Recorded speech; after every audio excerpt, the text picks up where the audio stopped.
Another drink, sir? No, thank you. Excuse me, is anyone sitting here? No. Please, have a seat. That's better. My feet are killing me. Have you been here long? No, but I just flew in this morning and I haven't had a chance to sit down since then. Oh. Where have you come from? From Manila? Is this your first visit to Australia? No, I have been once before, but it was a long time ago. And have you been to Sydney before? No, it's an amazing city. Yes, it has its points. But you're lucky to live in Manila. It's a fascinating city. What about yourself? Do you live in Sydney? No, I live in Melbourne. I'm just here for the conference. I'm going to Melbourne later. What's the weather like there? Not too good in winter, but at the moment it should be okay. So, how's your hotel? It's good, very convenient. Just near the harbour. Have you seen the Opera House yet? Yes, we flew right over it. Excuse me, there's someone I must talk to. It's been very nice to meet you. I'm Walter, by the way. You too, I'm Sue. Perhaps we'll meet later. I hope so.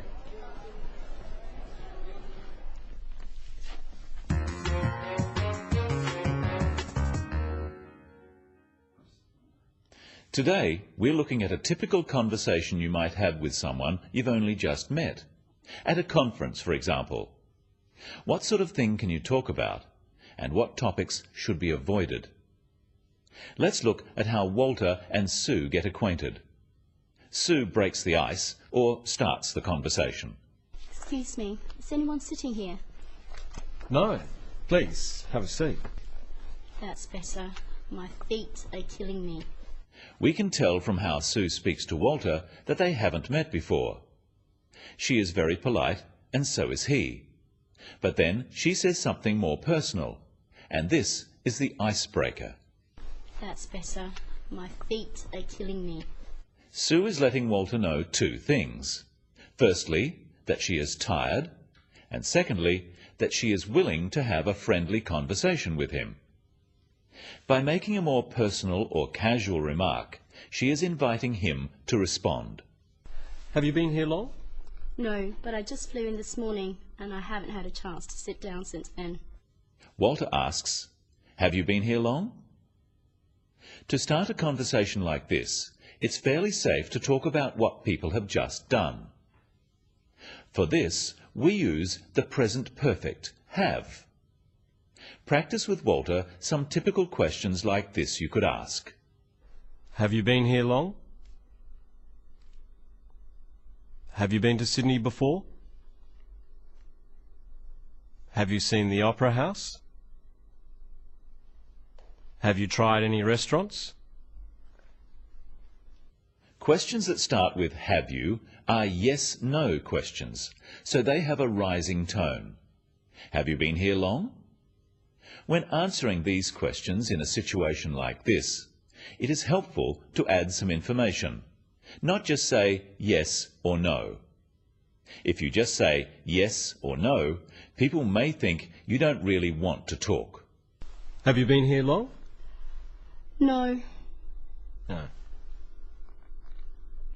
Instead, notice how Sue helps the conversation along by giving some extra information. Have you been here long? No, but I just flew in this morning and I haven't had a chance to sit down since then. Oh. Where have you come from? Sue has said that she flew in this morning, so this gives Walter an obvious next question. Where have you come from? This is a different type of question. It's asking for information. Questions beginning with where, when, what, why, who, are all questions asking for information. Notice the difference between where have you come from, meaning where did you fly from, and where are you from, meaning what is your nationality. Notice also the falling tone with these questions. Where have you come from? This makes the question sound friendly. But be careful not to ask too many questions like this altogether. The other person may think You're being too nosy. Where are you from? Manila. What do you do? I'm an accountant. Why are you here? I'm on business. Who are you with? My boss. Excuse me. Where are you going? Of course, some questions like this are all right, but try not to sound too inquisitive, and offer some information or ideas yourself. Is this your first visit to Australia? No, I have been once before, but it was a long time ago. And have you been to Sydney before? No, it's an amazing city.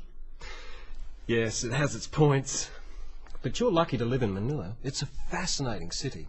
Sue doesn't just answer yes or no, she adds some extra information. And Walter finds the opportunity to give his opinion and to compliment the place Sue comes from. Now it's Sue's turn to ask a question. What about yourself? Do you live in Sydney? No, I live in Melbourne. I'm just here for the conference. Sue wants to ask Walter about himself. This is showing interest. So she says, "What about yourself?" Practice some useful phrases to introduce a question. And what about yourself?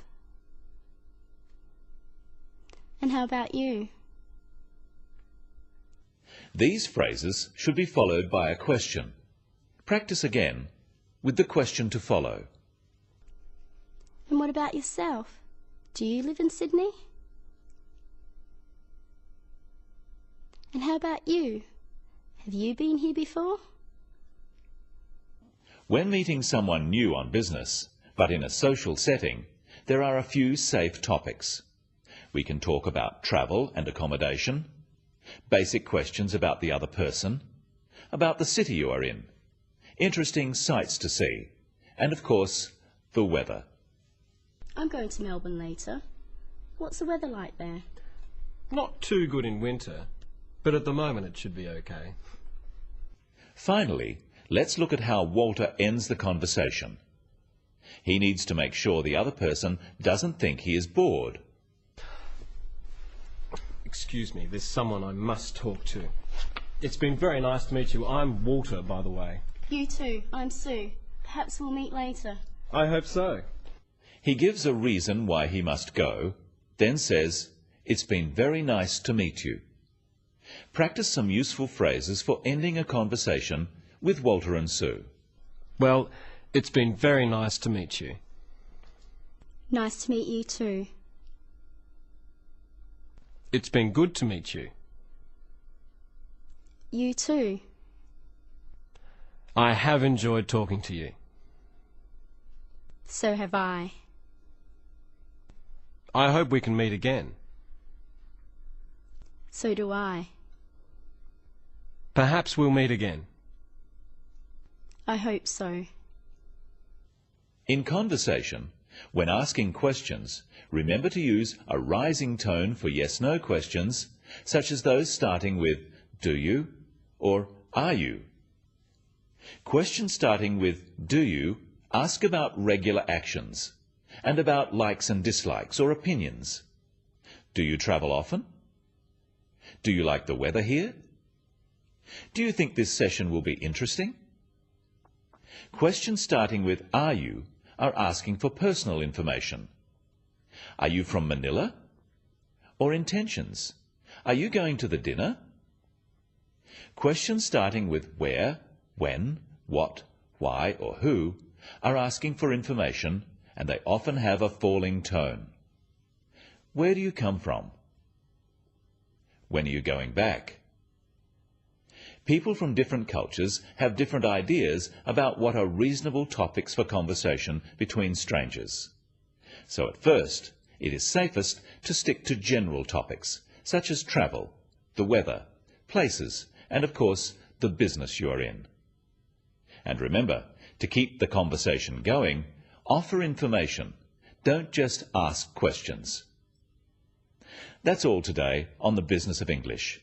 See you next time.